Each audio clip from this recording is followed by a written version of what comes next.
Hi guys! So halos mahigit isang linggo na akong merong shingles. Medyo magaling-galing na nga siya.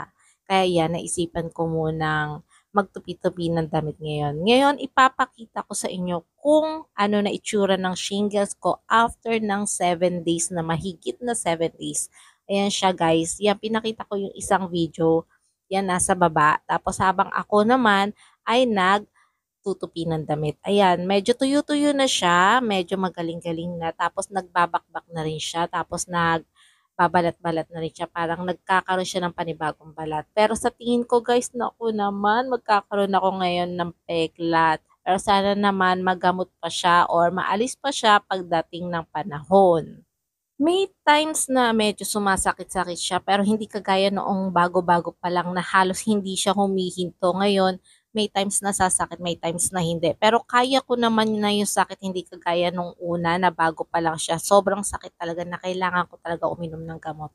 So yan na nga, habang nagtutupi ako, nakita ko itong bra. Sabi ko, ay nako, ito yung bra na, napakamahal na binili ng kaibigan ko. Tingnan nyo guys kung magkano ang presyo, di ba? Nasa kulang-kulang 2,000 mahigit yan. Kaya hindi ko pa siya nagagamit kasi nanghihinayang ako. Pero ngayon nakita ko na siya, nakatago lang pala. Nako, gamitin ko na kahit napakamahal nito. Total naman, kesa naman aparador ang makinabang, edi ako na lang ang makinabang. Kaya yan, gagamitin ko na siya kahit nakakapanghinayang. Pero okay na rin yan. At least nakapagsuot ako ng mga bra na mamahalin, di ba?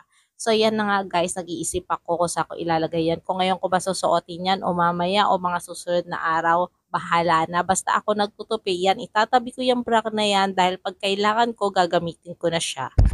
Itatabi ko siya sa nakikita ko kasi kapag tinabi ko siya tas nakatago lang, hindi ko na siya maaalala. So pag nakita ko yan nakasabit lang sa loob ng aparador ko, magagamit ko siya at maaalala ko siya. Ay, may bra pala akong ganito kamahal. So yun na nga guys, after neto magtupi-tupi ako, ay bahala na, magmerienda na siguro ako.